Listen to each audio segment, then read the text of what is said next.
Shirley Adams with Program 4, Series 2 of the Sewing Connection. Frequently, blouse patterns have a jewel neckline, which give a clean, spare look. These can become convertible by making a detachable tie or scarf, held on by a tab or simply tied on under a collar. Or another alternative is to add a tie collar permanently sewn in place on the neckline. Let's look first at the simplest, and this one is just a free collar completely that I have down here. You can see this bow comes off, and the reason I do have a bow added onto this blouse with its collar, the reason I have this bow is almost always when you cut out a blouse, you have a long strip of fabric somewhere left over. Might as well make it into something. In this case, it can either be tied around the waist or around the neck, one way or the other. Your first decision is going to be how long to make this, though, and how wide. So the easiest way to do that is, now this one does tie around the neck and ties into a big floppy bow, but the easiest way to decide about this is the logical way. Take a tape measure, tie it around your neck and see what happens. If, for instance, I want the bow that looks about like that, I would just go ahead and tie a bow here, and I find that when I get it all tied, that it takes up the whole 60 inches. So there's my answer. 60 inches long is what I probably want to have a full bow like this become. So I would cut it that long and then as wide as you want it. Now this one's very soft chiffon, so I probably have this one, let's measure it and see. This one is about 10 inches wide. By the time I hem it, or don't hem it, if I didn't have the hem in, it would probably be still a little bit wider. But I do have a hem in, and let's think about that. Now I can see when I look at this, and it's all done by hand, that there was a movie that I wanted to watch. So a little handwork always makes it legal to watch that movie. But if I wanted to do it a quicker way, I would sit down at the machine and do it by the quickest way possible. A little rolled hem here is what I have. And I already have my rolled hem foot on. I've already started this fabric, and it's a nice crisp fabric, so it's easy to do this on. I've already started it by pressing it over 1/8 of an inch, and that gives a good start. It gets going in the foot then very nicely, and you don't have many problems with it. Now, a lot of times we tend to do things like this without the aid of any of those neat attachments that come with our machines.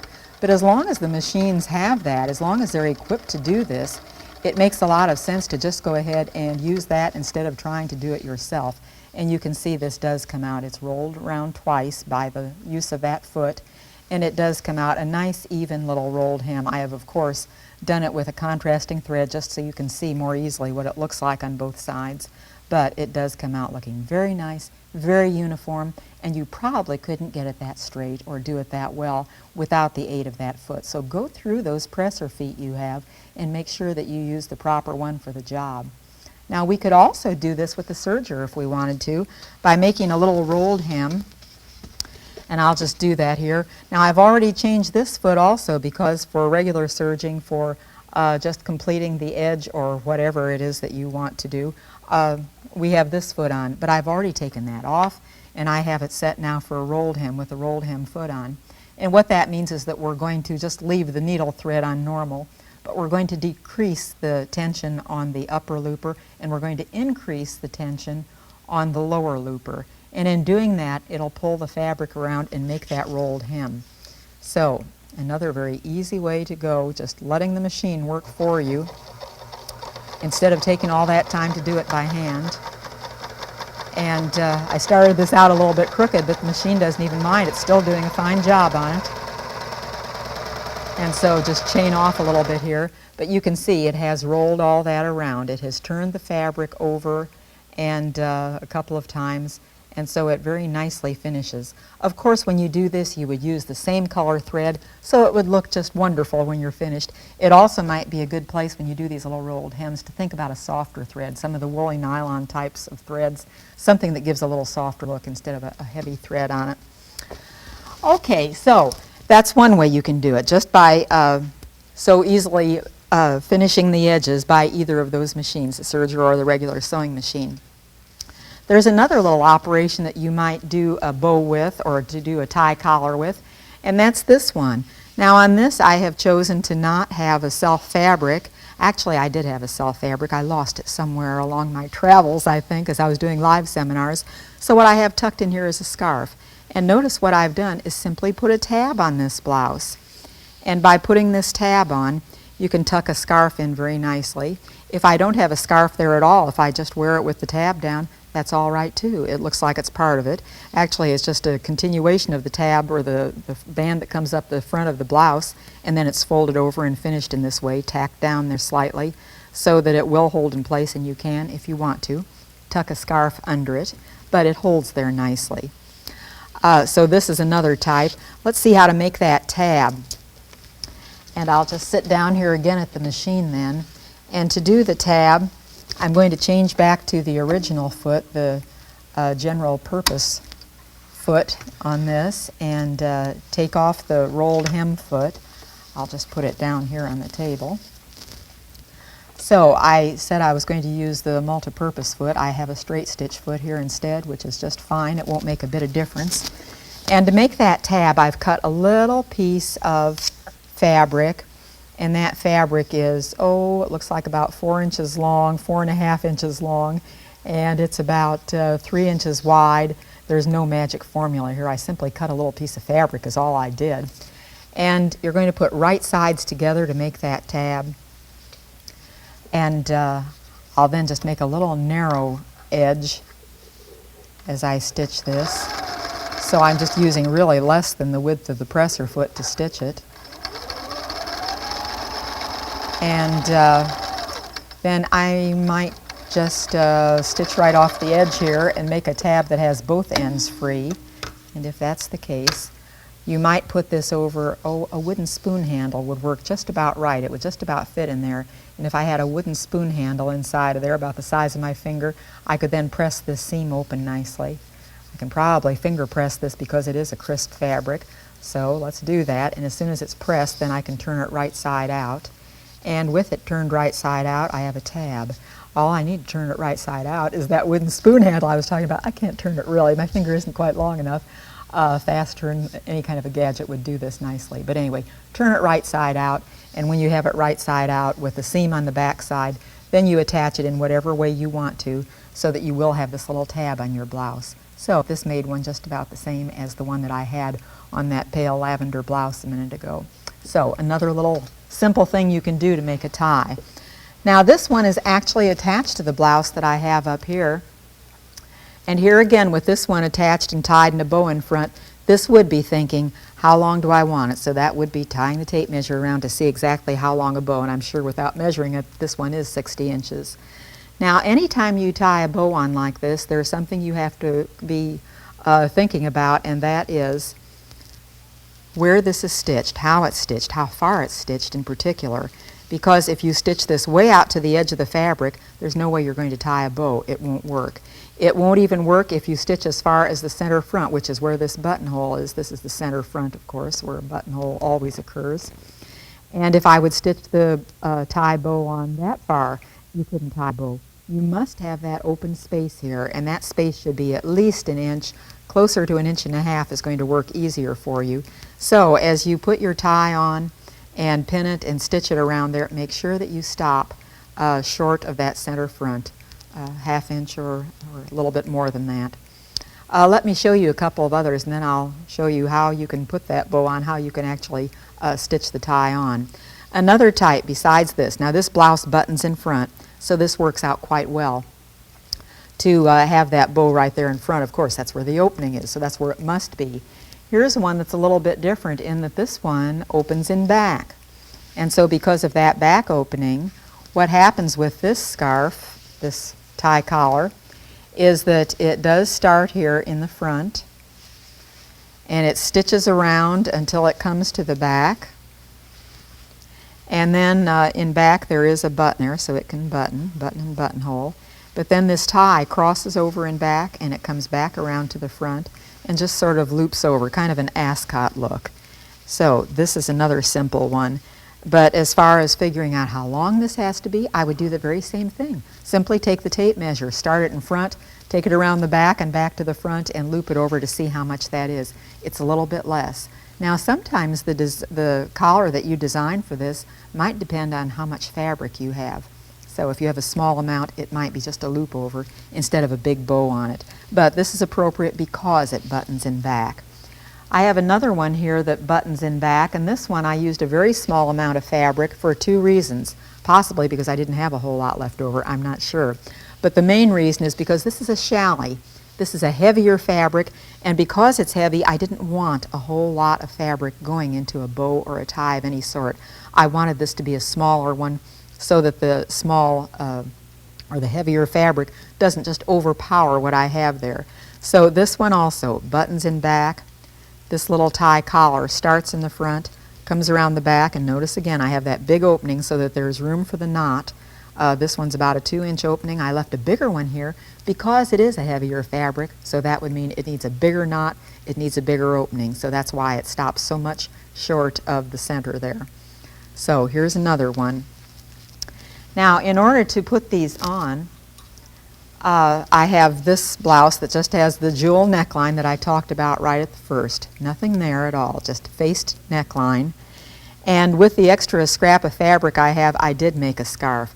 Now this is a silk that ravels so beautifully. I've said before, now when something really ravels badly, don't necessarily consider it a liability. Make an asset out of that liability by going ahead and raveling it out. Make that fringe on the edge. This is a great year for fringes, and it looks very nice on this, and it just hangs softly, and it saves you a little work. You just fringe it, and that's all there is to it.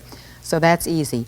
The other two edges are hemmed either by machine, by hand, by serger, however you want to. But I'm just going to simulate putting this on a blouse and show you how you would start this. Now what would be interesting about this if I actually had it attached to this blouse is the fact that it buttons here on the shoulder is where the closing is. Now before I showed you one closing in front and one closing in back, but this is a different thing when it closes on the shoulder, and it's going to give an asymmetrical look out there at the side, which is going to be very nice. It gives a little dramatic flair. If you're wearing a suit, you might want to do something different with the blouse or with that tie and not tie it on the shoulder because the suit would get in the way. But if it's going to be worn all by itself, then it works very nicely to just tie a bow up here, possibly put a pin in to hold it in place because the heavy bow would otherwise slide around to the front. But anyway, it's kind of a good idea. Well, you could also put that on permanently if you want to by just actually stitching it in place here. And the way I would start with that is just not get too close to where that overlap is, where in effect it's the center. It would be like the center front where the buttons are. Well, this is the center here. I want to go no closer than about here, about an inch from the edge here and about an inch from the edge on the back side. So what I would do to put this on, I would not, of course, have a finished edge. It would just be the raw edge there of the neck. I would find right about where the middle of this scarf is going to be, and I would probably start on the other side of the neckline pinning it on. So it's a matter of putting right sides together, and with those right sides together, I'm going to start pinning it here. And usually when you pin something straight like this scarf is to something curved like the neckline is, usually you do a little bit of clipping in the neckline. Well, obviously I am not going to clip my silk blouse here because I have the neckline finished and I'm not going to clip through that. So I'm just going to cheat a little and go around here and pin it on without doing any clipping. But can you see why that curved neck edge, as it curves around like this in this shape, can you see why that probably would have to be clipped to straighten out that line and therefore be able to easily pin this scarf on? Now anytime you're going to do any clipping like that, it also is just about necessary to do some stay stitching on that edge. For those of you who haven't done enough sewing to know what stay stitching is, let's just quickly simulate that by cutting a neckline in this, maybe. We'll cut a little neckline over in this side. And I'll sit back down at the machine and do a little stay stitch on this to show you what that would look like. So a stay stitch is always about a ½ inch from the edge. You know that when you do your actual seam line, it's going to be 5/8 of an inch, but this stay stitching is a ½ inch. That means it is going to, or maybe a speck more than a ½ inch, that means it is going to be within the seam line so it won't actually ever show, and yet it's going to permanently stay this edge. So that's what stay stitching means. It reinforces it. It will be here permanently. Now what I would do is what I was saying a little bit ago is I would clip this. All along this curved edge I would make clips about every ½ inch, and in doing this then you can straighten out this neckline instead of a curve as it is right now. If you would do all those clips all the way around, then you can pull it out into a straight line where the stay stitching is, and it's very easy to then pin that collar on it, pin that tie collar on. So we'd go ahead and pin that around the rest of the area, and just remembering that when we get as far as the neckline, the opening in the neckline, remembering that when we get there we're going to stop about an inch or so short of where it would finish up. Going to the edge, we don't want to go to the edge. So this is probably a good place, right about where I am. I'm a little bit more than an inch from the end, and I'm going to stop right there and go none beyond that. I would do the same around the other side, and then after I have that all pinned, then it's time to sit down and sew, and I'm not going to do it since this is a silk blouse that's already finished, but I would sew just a regular seam allowance here, back stitch up to this last pin, and then with a 5/8 inch seam go all the way around, and when I get to the other edge, which also will end plenty short so that it won't come out to the end there, when I get to this place, then I would stop there also and back stitch. Then after you have that all stitched on, the one layer of it, then you have a couple of choices going here. You can, if you want to, turn these two edges right sides together, as I'm doing here, and stitch this scarf end together with the right sides and turn it right side out later. Now that's what I've done on most of these blouses that you've seen. This one, for instance, the wrong side of this fabric wouldn't look too pretty. So there is a seam here, and this seam on the tie end just goes right up to where it attaches to the blouse. That's where the seam is. So that was done also by putting the right sides together, doing that stitching across the end and down here until you get to your stitching and back stitch there, and then turn it right side out. So that's one way it might be done, and you do the same thing on both ends. And then if you do decide to do that, to have the two layers sewn together that way, then after that's all sewn, then you still have a loose neckline here, and I'll go back to my blouse over here, and with that loose neckline that I still have after I get it sewn around the neck and after I get the tie end sewn, then this loose neck will just loop over all this whole big loose edge. It'll loop over. I will turn under a seam allowance. I might do a little bit of trimming out there because it perhaps would be too heavy. This is such a fine silk scarf that, or a silk fabric, that it isn't terribly heavy, of course. But I would probably do some trimming out, some grading out so that it is very fine, very thin, that area. And then you have two choices here. You may, if you want to, either stitch this down by hand, or you could possibly stitch this by machine. But remember, if you stitch it by machine, you're going to have some top stitching showing, and you might not want that. So you decide. Take a good look at it, try it a little bit, maybe both ways, and decide what you want to do with that. Now, after you get all that on, everything pressed, everything in place, then there's going to be a matter of tying a bow. To tie that bow, I'm going to go back here to this one that I untied and show you how easy it is. Don't you love this big, deep ocean of blouses here? Okay, here's the one with the tie collar. And people tell me how they can't tie a bow. It seems that every time I do anything like this at a live seminar, somebody says, could you tie that bow, please? So this is how. You can't go wrong if you tie a bow this way. Whichever one goes over the top, and in this case, the one I originally had in my left hand goes over the top. It doesn't matter if you're right or left-handed. Just whichever one comes out over the top like this, that's going to be the last one you take a hold of. It's the one that comes out underneath that you're concerned about. So that's this one. It comes out under here, so I'm going to make a loop with this. Then I'm going to take this top one, the one that came over the top, and I'm going to bring that around and through, and your bow comes out nice and straight every time.